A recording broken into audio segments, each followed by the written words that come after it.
Ya elah, ngomongin utang terus. Ya semenjak dipimpin oleh Presiden Joko Widodo, hutang terus naik. Tetapi tidak sadar kalau aset negara selama dipimpin oleh Presiden Joko Widodo hampir naik 3 kali lipat loh. Ya, dari 5 ribuan triliun sekarang naik menjadi 11 triliun lebih.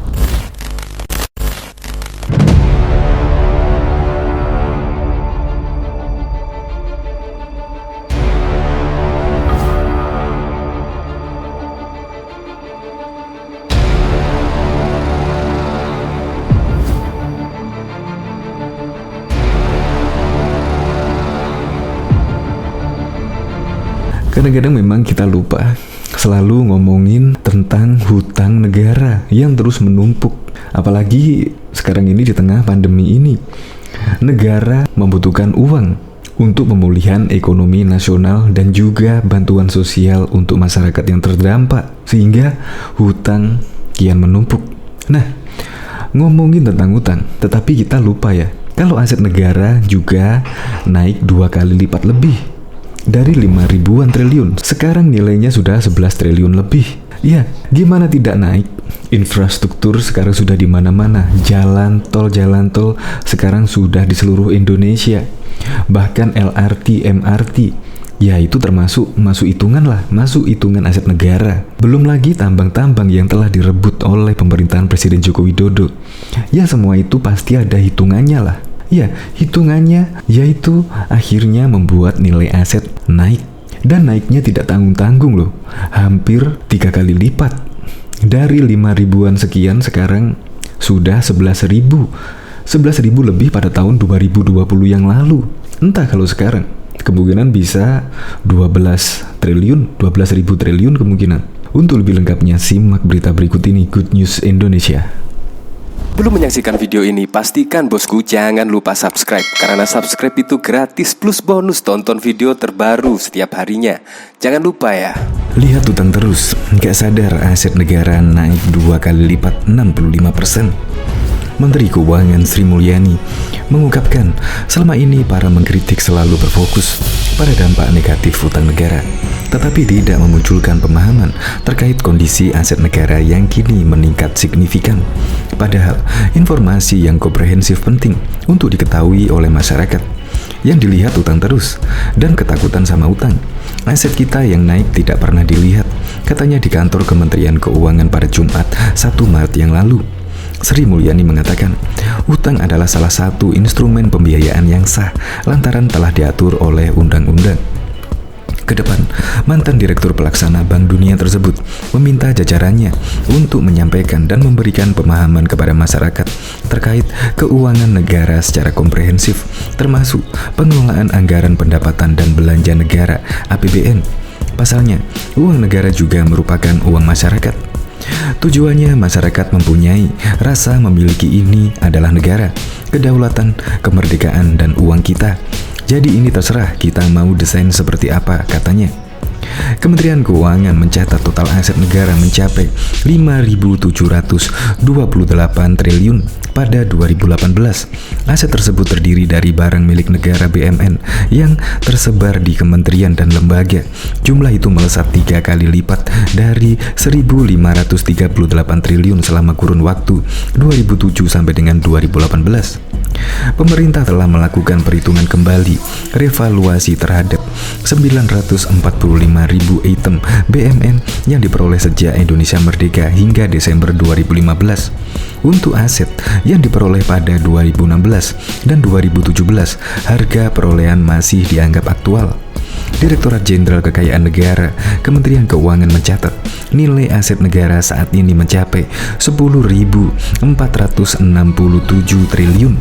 Jumlah tersebut meningkat 65% dari nilai sebelumnya yang mencapai 6.325 triliun.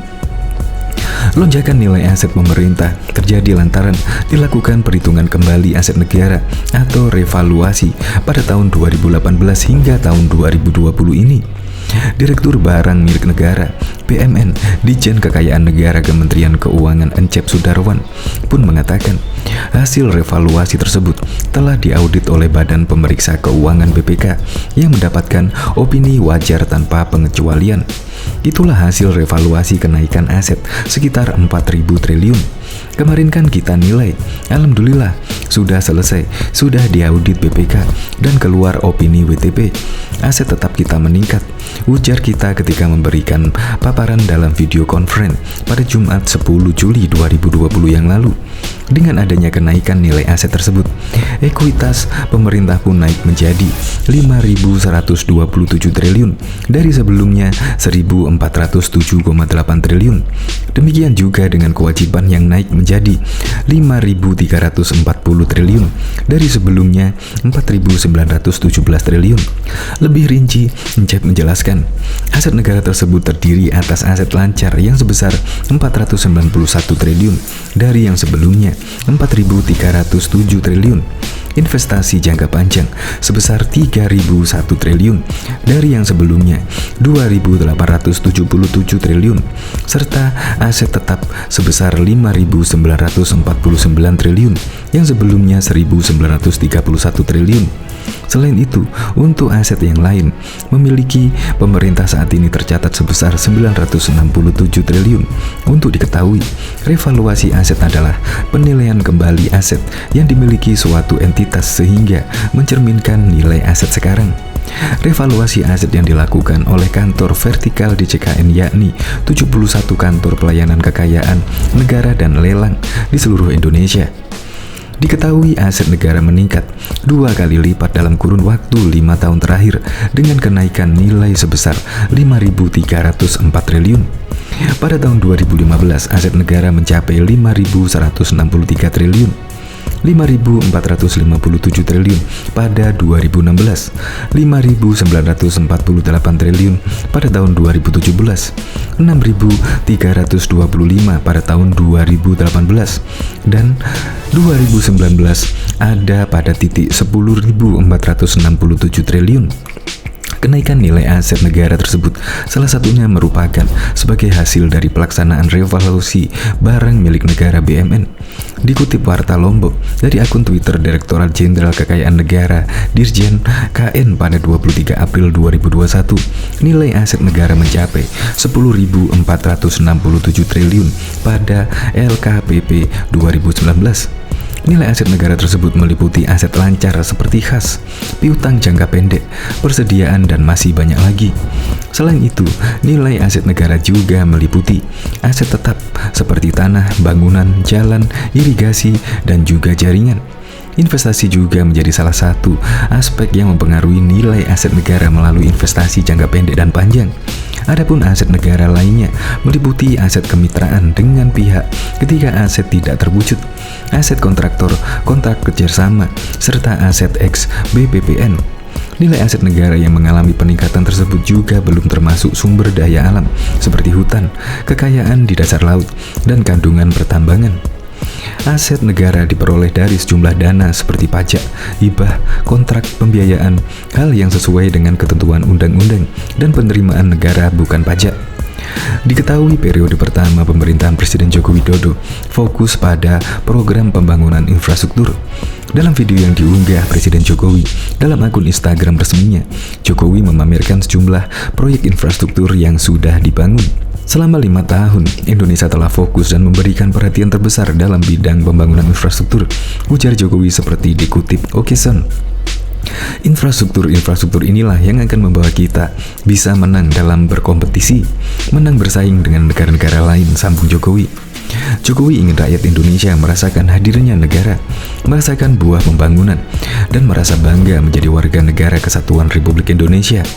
Berikut proyek infrastruktur yang sudah dibangun selama 5 tahun di pemerintahan Jokowi Yusuf Kala. 980 km jalan tol, 3.793 km jalan nasional, 2.778 jalan perbatasan, 330 unit jembatan gantung, 7 pos lintas batas negara, 18 trayek laut, 15 bandara baru, MRT dan LRT, 79 infrastruktur olahraga, dan 65 bendungan, dan masih banyak lagi.